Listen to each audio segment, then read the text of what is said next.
Am I the jerk for blocking my ex when she broke up with me? Hey everyone, I just made this account today because I'm dealing with a lot of drama from my sister and parents, and I genuinely don't see how I'm in the wrong. So here's the story. I'm 19 years old and my ex-girlfriend Sarah is 20. We dated for 3 years and she broke up with me this Sunday night.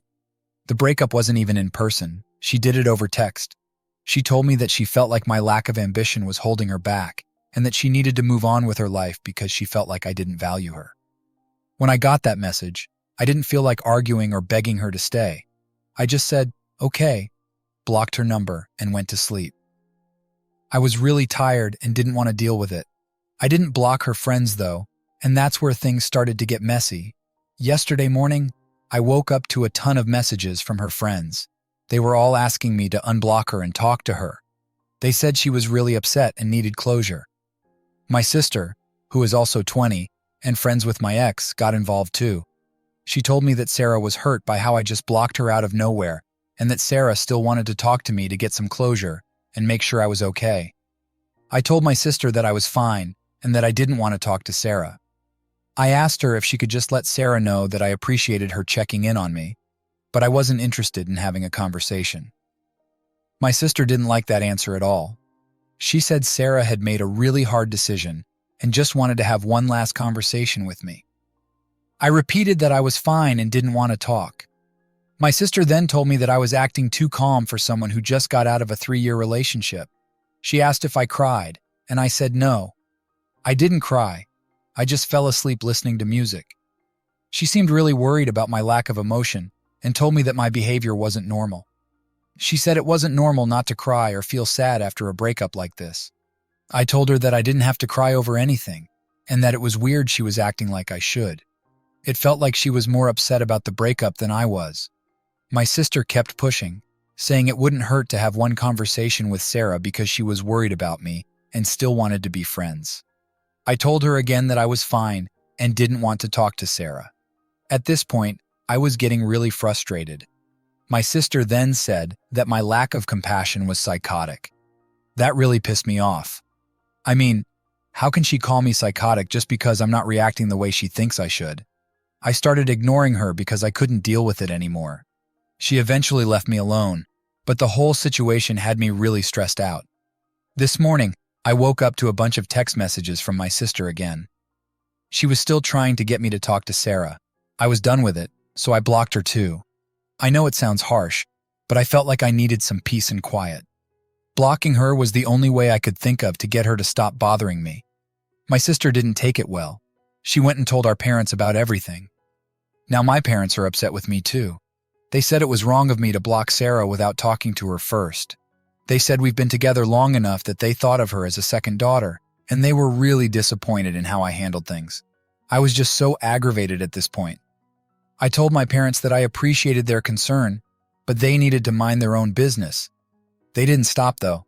They kept telling me that I should at least have a conversation with Sarah for closure and out of respect for the relationship we had. I finally told them that if they kept pushing me, I wouldn't hesitate to block them too. That finally got them to stop. They apologized and said they didn't mean any harm. They just felt like it was inconsiderate of me to block Sarah without talking to her first. But they said they wouldn't press me to talk to her if I didn't want to. So here I am, feeling really confused and frustrated. My sister and parents are acting like I'm some kind of heartless monster because I didn't cry or want to talk to Sarah after the breakup. But I don't think I'm in the wrong. I just wanted to handle things in a way that felt right for me. Is it really so bad to not want to have a big emotional conversation after getting dumped over text? I don't know. I just feel like everyone is overreacting and making things way more complicated than they need to be. Now for the comments before reading the update. Not the jerk. She can't have it both ways. She can't dump you and then expect to still maintain as much contact as she pleases. Nobody is stopping her from still being friends with your sister, so it's not like your parents won't still get to see their second daughter sometimes. You don't owe her or anyone else closure about how your relationship ended, period. If I were in your shoes, the thing that I would very much like to say to the sister is this. She left me so she could focus on herself. She should be doing that now, or else her breaking up with me was pointless, wasn't it? I would say that I didn't see the part where I felt nothing, just that I didn't want to talk about it. People process things differently. Just because I didn't cry and skip the denial, anger, and bargaining steps of grief doesn't mean I am not upset or sad or grieving, just that I am not behaving as everyone else expected. That part where neither the sister nor the ex cares about my boundaries and feelings, whatever they may be, is really telling. They don't even want closure. The breakup and blocking were the closure. What they want is a performance, but they need to realize that I am not a people-pleasing actor like they likely are. Most people-pleasers expect everyone else to be that way too, and can get pretty unpleasant when faced with the reality that someone isn't. Then everyone claims the recipient of the text is a jerk. That is crazy how the feeling girlfriend didn't want to break out, but rather have me up myself to whatever she deems good enough. My sister's reaction is strange as well, to invest in this drama that isn't one. Are you kidding? She says she doesn't want to date you and then is mad when you contact her? She can't have it both ways. She dumped you. She chose to end it. She's the jerk for making her inability to deal with her emotions about the breakup your problem. Like, why should you babysit her emotions when she is dumping you? Thank you. I don't understand why everyone was making it seem like I was in the wrong when I wasn't even the one who broke up with her. Now for the update. Hey everyone, sorry I haven't updated you sooner. A lot went down last week, and it totally slipped my mind. So here's what happened. About a week ago, during Easter, something really unexpected happened. My ex-girlfriend Sarah showed up at my parents' house out of the blue, and she was with my sister. None of us, including my parents, knew she was coming, which was a pretty big shock. She told us that she had no other way to talk to me since I had blocked her. When we had a chance to talk, she told me she was really hurt because I blocked her so quickly after our breakup. She felt like it meant I didn't care about her at all. She also said something that confused me a lot. She mentioned she thought I loved her enough to want to change and improve myself for her. That threw me off because, during our breakup, she told me that I was holding her back and that she needed to move on. I mean, think about it. If someone told you that you were stopping them from achieving their dreams, wouldn't you feel like stepping back too? I told her that I might have even tried to convince her to stay if she hadn't said those things about me holding her back. We talked a bit more, but it was really awkward. After our talk, she left with my sister, but when my sister came back, she was really upset with me. She thought I was being mean by making Sarah cry and said I was punishing her just because she cared about me. That wasn't my intention at all, but it seemed like everything I did just made things worse. My parents weren't happy with my sister because they felt she shouldn't have brought Sarah over, especially without telling anyone. It made everyone feel uncomfortable, and the whole vibe at our house turned weird because of the drama. Since then, I've just been laying low and trying to chill. All of this drama has really made me think, and I've decided I'm probably not going to date anyone for a while, especially not someone who's friends with my sister. It's just too messy, and it feels like my sister is way too involved in my personal stuff, which is a bit overwhelming. Story 2. My ex-wife divorced me after a personality change. I found out that I have a brain tumor. How do I move forward? My name's Mike, and I'm 32 years old. My ex-wife Linda is 33. She divorced me in 2022. I was devastated, but I couldn't blame her. We had been together for about 6 years, and for a while, we had an incredible relationship. We had a memorable engagement in Belize, a long story involving boats getting stranded at the Mayan ruins where I proposed to her and being rescued by a passing British military exercise. But that's a whole other story. I won't wax poetic about it, but suffice it to say, it's the happiest I've ever been. And I think I made her very happy too. She was my best friend, and we were ready to spend the rest of our lives together. I was extremely close to her whole family as well. I was her brother's best man at his wedding. But then trouble started. My mental health took a steep decline. My behavior was extremely erratic and bizarre. When we were in public, I often thought I was being followed. One time, I became convinced listening devices had been implanted in our home. I thought the police or government agencies were after me and monitoring my devices. Linda finally dragged me to the emergency room after one of these incidents, and I ended up getting diagnosed as having a psychotic break with bipolar and schizoaffective disorder. Linda stood by me through it all, but even on treatment I continued my strange behavior and thought patterns. There was lying and substance abuse. Previously, I'd only ever drunk socially and occasionally smoked weed. It was all very out of character for me. I'd always been a very stable person, but I seemed to be spiraling. One day, Linda had enough and told me she wanted a divorce. She caught me lying about drug use. For a while, I maintained contact with her brother, who tried to support us both through it, but eventually he cut me off too. In the year following the divorce, I tried emailing and texting Linda and her brother, but eventually I got the hint. Mutual friends dropped me too. I can't blame anybody. I think additional lies and misbehavior had come to light, so I was a pariah. I sank pretty low, lost multiple jobs, and barely scraped by. Fast forward to now. I'm still struggling, but I've managed to hold a good, well-paying job and even bought a few properties. I got a new little pup named Max, who keeps me going when times get tough. I've kept it therapy, and it's definitely helped. But recently, while traveling, I suddenly collapsed. I went to the hospital, and when the doctor heard my history, he immediately ordered an MRI.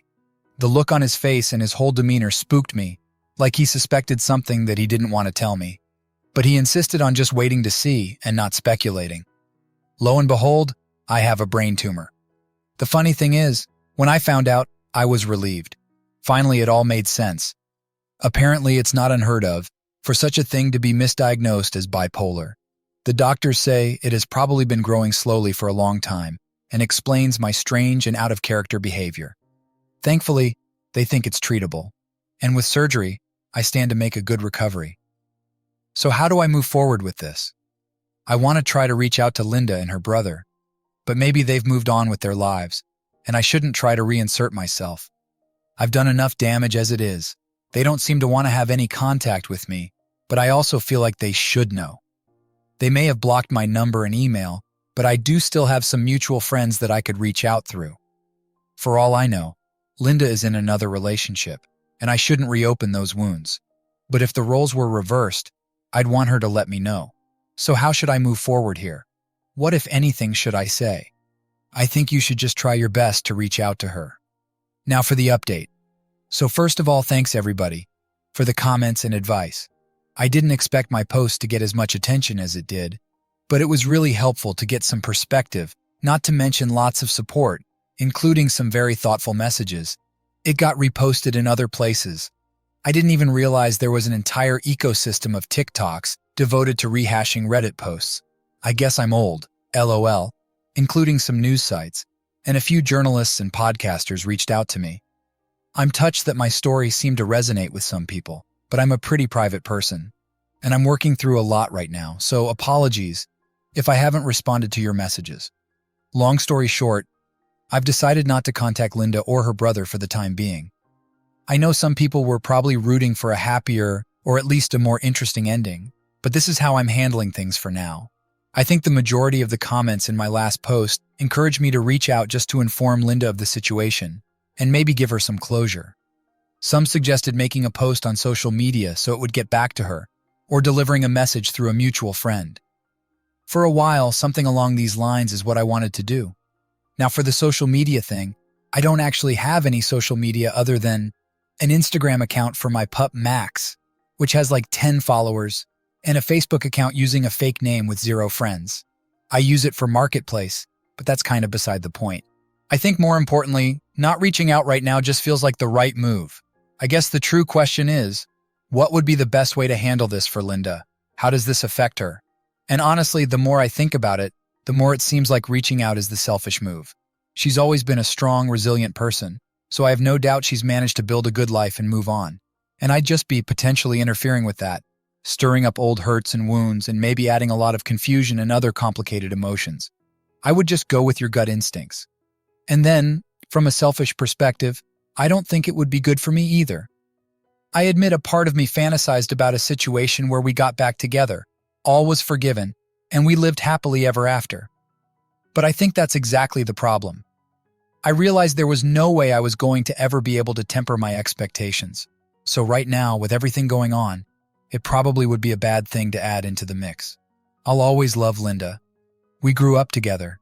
I loved her quirks and her silliness and her strength, the way she always stood up for what she believed in, the fact that we always had so much fun together. Whether we were playing a board game, she'd learn quick and kick my ass, except for Race for the Galaxy, or buying a house, or going on a bike ride somewhere, or overanalyzing a movie or a TV show that we'd watch together. She's brilliant and hilarious and gorgeous and a total weirdo. Very early in our relationship, She asked whether I was a barfer or a crier when I got sick. I was also the DM for a D&D campaign that she played in, and her goblin rogue will always be peak tabletop gaming to me. I love hearing her thoughts about everything. I miss her every day. And who knows, maybe we'll reconnect at some point in the future. I'm not ruling out ever contacting her. And in case it wasn't clear in my last post, I never thought my tumor exonerated me of responsibility for everything that I've done. I know I still need to take ownership of my actions and learn and grow from this. So that's what I'm going to focus on, getting better. My surgery is getting scheduled, and then I'll just have to take it one step at a time. There's a lot of other stuff going on too. I was applying and interviewing for jobs before all this and actually got 2 offers recently, so I'll be communicating with them about whether we could delay the start date. Worst case, if not, my current job is secure, and medical leave won't be a problem. I also bought another property, although the sale is still conditional, so I could walk away if I have to. We'll see how it goes. All this to say, life is pretty hectic right now, but I honestly feel good. And for the first time in several years, I'm looking forward to what comes next, wherever that may be. Anyway, thanks again, everybody, for reading and commenting, sharing your advice and stories, well wishes, and love. I might post another update down the road, but fair warning, I'm hoping it's just as boring as this one. Story 3. Am I the jerk for keeping score with my family and ruining dinner? I'm 27 years old, and I'm the third of 4 siblings. My siblings are Laura, who's 33, Chuck, who's 29, and Jill, who's 25. I've always felt like an afterthought. Laura, Chuck, and Jill have always gotten the first and best from my parents and each other. I get the leftovers if I'm lucky. I haven't gotten a birthday present from any of my siblings in about 10 years, but I still get asked to pitch in for group gifts for each of them every year. On Friday night, we were having a family dinner, and it honestly felt like every other sentence was a dig at me or a less than subtle brag about my siblings. They talked about how nice all of their weddings were. They made sure to mention it was okay that my wife Stacy and I had a small, low-key wedding, and it was okay, and we loved it. But they brushed over the fact that my parents paid for all of my siblings' weddings, but not mine because somehow they couldn't afford it because they were saving it for Jill's wedding. They brought up how little student loans they have because my parents helped them, and all of them lived on campus at expensive 4-year schools. I lived at home and went first to a very prestigious, very hard to get into watchmaking school. I got paid to attend the school, so I paid rent at home. My parents paid for my tools, and I appreciate the help. I really do. They paid $120,000 to $150,000 each for my siblings. They gave me $7,000 for tools, but to them, it's equal. When I went back to school on my own, I didn't ask for money and wasn't offered it. When my brother went back to school, they covered everything without him even having to ask. There were many other small moments, comments about cars and other lifestyle choices. But what made me snap was my brother and his wife mentioning their marriage being so great because they do things like spontaneous dates, like the one that they had the prior Friday night. The Friday night where my parents called my wife and me at the last minute to cancel plans that they had to eat dinner at our house because they had to watch Chuck's kids because of an emergency. Turns out that emergency was dinner for Chuck and his wife at Texas Roadhouse. I had spent hours making my grandpa's lasagna and meatballs with homemade marinara because it's my mom's favorite. I wanted more than anything to scream at them, but instead, I got up and left without saying a word, and my wife followed me. When my mom called me later to ask why I left, I just explained exactly why. I explained the favoritism, the unfairness, and the fact that it doesn't feel like they really care about me. She didn't say much, and I wasn't really looking for an explanation or an apology. During the moment, I just felt like it was self-evident that if she really didn't see it, I'd spell it out. Evidently, at least parts of what I said have been shared with my siblings, because now Chuck and Laura are furious at me, saying I ruined dinner, and my mom is upset that I'm hurt. They say I'm immature for keeping score. Am I the jerk? Now for the update, mini update from me. I don't know where the best place to put all this, so I'm putting it here if that's okay. My first draft contained some of this info, but I had to edit a lot to get down to the character limit. Some of this has been shared in other comments, but I'm just consolidating it in hopes that this is seen and answers questions. There is no reason to believe I'm not my father's child. The list of genetic coincidences that would be necessary for that to be the case is long and not worth rehashing. He doesn't have any male relatives that could explain it either. He has one sibling, my aunt, and none of his cousins have ever been in his life or even remotely local. I look just like my paternal grandfather. I always have. He died when my father was young, but by all accounts, he was a good father and is remembered fondly. My younger sister, Jill, has been the beneficiary of many, if not most, of the things my parents chose not to give to me, but she did not ask for any of that, and has been one of the only people consistently trying to make it right. I mean, for goodness sake, she was trying to fix it when she was 6. She has definitely not seen everything, but what she has seen, she has tried to correct. She's perhaps guilty of assuming the best of people and not asking questions even though she isn't heartless. Getting angry at her isn't going to fix anything. We talked for a long time after I posted this. She had been told she was contributing to a birthday gift for me every year since at least 2018. She gave money to my older sister to buy my wife and me tickets to my favorite soccer team, and then when my wife and I inevitably posted about going to games, she assumed one of the games we went to each year was the gift that she had been contributing money towards. There's a lot of backstory there, but the gist of it is Jill and I have always gotten along well, and Jill does not participate in singling me out negatively.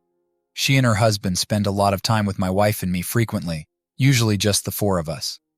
I was definitely favored by my maternal grandfather growing up, but it's not like I got extra gifts or anything. He and I just have very similar personalities, and that showed at a young age. I am on the spectrum, and I feel very strongly that were he my age, he would have been diagnosed as well. We both struggle mightily with a lot of sensory things, but loud crowds and being surrounded by a lot of disparate sources of noise, like perhaps his loud Italian family, overwhelms both of us. So both of us hide for at least some portion of family gatherings. Over time, we started hiding together by just leaving to play poker or locking ourselves in the kitchen to cook. As an adult, he has made comments that indicate that he sees that I'm not being given as much in the last 2 to 3 years. He has definitely given more items to me than anyone else, things he wants me specifically to have if and when he passes, and that he wants me to enjoy now. That was definitely a source of tension on Friday. He is quite wealthy, and my older siblings were accusing me of trying to enrich myself based on inheritance. I have no clue what his plans are, and I have not and will never ask. It's not my business, and he has always had a pathological need to make things even. Everyone gets the same number of boxes at Christmas, with as near as possible the exact amount of money spent on each recipient, so I do not expect him to behave differently with his estate. I honestly expect that anything that doesn't go to charitable causes will be divided evenly, but I really think it's all going to charity. But where my older siblings see the monetary value of his record collection and view it as a financial windfall, I just see a beautiful collection of music I get to keep listening to. I'd never sell that. They feel that I'm hoarding the antique watches he gave me, the most valuable of which is a 60s Timex Marlin. But again, they just want me to sell them and divide the cash. First of all, they aren't valuable except in sentiment. Second of all, Pop is very much still alive and only gave them to me because he knows I will repair the ones I like and wear them. Selling them would be extremely rude and entitled. They're angry that he gave me his first nice car because it does have a nominal value even now, too old to be valuable as a reliable vehicle, not old or rare or desirable enough to be a collector's item. But to me, it's a sentimental item. It was a Sunday car for years, and while I have had to put a lot of work into keeping it running well, it's in excellent cosmetic condition. My older siblings are contesting that I'm actually his favorite, and the very memorable and extremely generous financial gifts given to them by my parents were somehow dwarfed by their very inflated estimation of the financial value of the gifts my grandfather has given me recently. My paternal grandmother has openly favored me more and more as I've aged. Again, this is not financial, and to my knowledge, she isn't in a position to leave me an inheritance, not that I'd even ask that of her. There is an old clock of hers made by a local clockmaker and housed in a handmade cabinet that I used to spend hours looking at when I was really young, and that she actually put multiple labels inside of as early as when I was 5 or 6, saying that it belongs to me. But I didn't ask for that. I appreciate it, and I will gladly accept it if she feels that way when the time comes. But I don't spend the time I spend with her as some sort of plot to steal her clock. I just feel like hanging out with my grandma. She's a really funny lady, and she likes walking with my wife and me and her dogs. She stays with us in her house on holidays, instead of staying in the guest house my parents had built for her. My siblings are under the impression that she has somehow supported me financially. Again, unless there is something that I'm not aware of, she is very much not in a position to do this. My wife and I will be meeting with my parents at some point over the next week to talk. I do not know what to expect, but I will be taking the time to write stuff down in preparation. I don't even know what I want from it, but I will be bringing up family therapy. Now for the full update. So, update time. About a week after that post, my wife and I sat down with my parents and cleared the air. As several people suggested, I wrote down my thoughts and compiled, to the best of my knowledge, a listing and full accounting of the disparity in what my siblings were given over the years and what I was given. I did actually sit down and do the math, and it turns out that while I was at the technical school, I actually paid my parents more in rent than they ever paid for my tools. But the final reckoning came to between $370,000 on the high end for Laura to $190,000 on the low end for Chuck, for how much my parents directly gave to my siblings that they never gave me. Sitting down and seeing the full amount of all this spelled out that way is probably the angriest I got during this whole mess. My parents have been aware that there were discrepancies, but really pushed back on the actual amounts until we sat down and went through each major gift incident case by case, by which point my dad admitted my reckoning was likely conservative. That was more or less the end of any productive talk that night. My dad just claimed that they didn't think it had gotten that bad, but wouldn't give any details about how they could have possibly not noticed. In the interim, Chuck and Laura continued to escalate their anger, calling and texting me, my parents, and extended family. I have not spoken to either of them directly since, and don't expect to anytime soon. Roughly a week after that first sit-down, my mom and dad asked to meet again. A lot of things were said, but the gist is, they felt I was doing well and didn't need their help. Basically, they thought I would be fine without them. They admitted they probably live outside their means and gave more to my older siblings than they should have, and could never have given me that much. They claim the timing of my wedding lined up with probably the most dire of their overspending and lack of saving, and that they literally did not have the funds to live up to their promise, especially as they were paying for Jill's tuition, car, and apartment at that time. They've offered money. They have offered to pay for vacations, a car, all kinds of stuff. But I think they don't really get it yet. My wife and I don't want their money, but we aren't really sure yet what an ideal resolution to this looks like. And since they have admitted that they were unfair and are open to working things out, my wife and I spent Easter with Jill and her husband and my grandparents. My mom and dad came over in the evening. This seems to be more or less the new normal for now. After that Easter, things started to settle into a new normal. My relationship with my parents was still strained, but at least they were making an effort to understand my perspective. They even suggested we all go to family therapy together, which I agreed to. It seemed like a step in the right direction. Family therapy was tough. It brought up a lot of old wounds, and sometimes it felt like we were going in circles. But over time, we started to make progress. My parents began to realize just how much their actions had hurt me, and they genuinely seemed sorry. They even started treating Jill better, which was a relief. It was like they finally woke up to the fact that they had been playing favorites all these years. Meanwhile, my wife Stacy and I focused on building our own little family with our dog Max. We decided to move to a different city for a fresh start. It was a big decision, but we felt like it was the right one. We found a nice house with a big yard for Max to play in, and Stacy started a new job that she loved. I continued working at my job remotely, which was a blessing. One day, out of the blue, I got a message from Chuck. It was a long text, and he apologized for how he had treated me. He said he didn't realize how much his actions had hurt me until he started going to therapy himself. He wanted to make amends and asked if we could meet up to talk. I was hesitant at first, but I agreed. When we met up, Chuck seemed different. He was more humble and genuinely remorseful. We talked for hours, and by the end of it, I felt like we had turned a new leaf. It was a huge relief to finally have that conversation. Laura also reached out eventually, and while it took a bit longer for us to reconcile, we did. Through all this, Jill remained my rock. She was always there for me, and our bond only grew stronger. She and her husband visited us often, and we made new memories together. My grandparents also played a big role in my healing process. They were always supportive and understanding, and their wisdom helped guide me through some of the toughest times. As for my ex-wife Linda, I decided to let her be. I heard through the grapevine that she had moved on and was happy, and that was enough for me. I realized that sometimes the best way to show love is to let go. I wished her well and focused on my own journey. In the end, I learned a lot from these experiences. I learned the importance of setting boundaries, standing up for myself, and the power of forgiveness. I also learned that family is not just about blood, but about who stands by you when times are tough.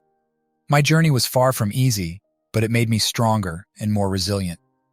Life is still a work in progress, and I still have my ups and downs, but I feel more at peace now than I ever have. I'm hopeful for the future and grateful for the support system I have. And most importantly, I'm learning to let go of the past and embrace whatever comes next. Thank you to everyone who listened, offered advice, and supported me through this journey. Your kindness and understanding meant more than you could ever know. Here's to new beginnings and finding peace, one step at a time.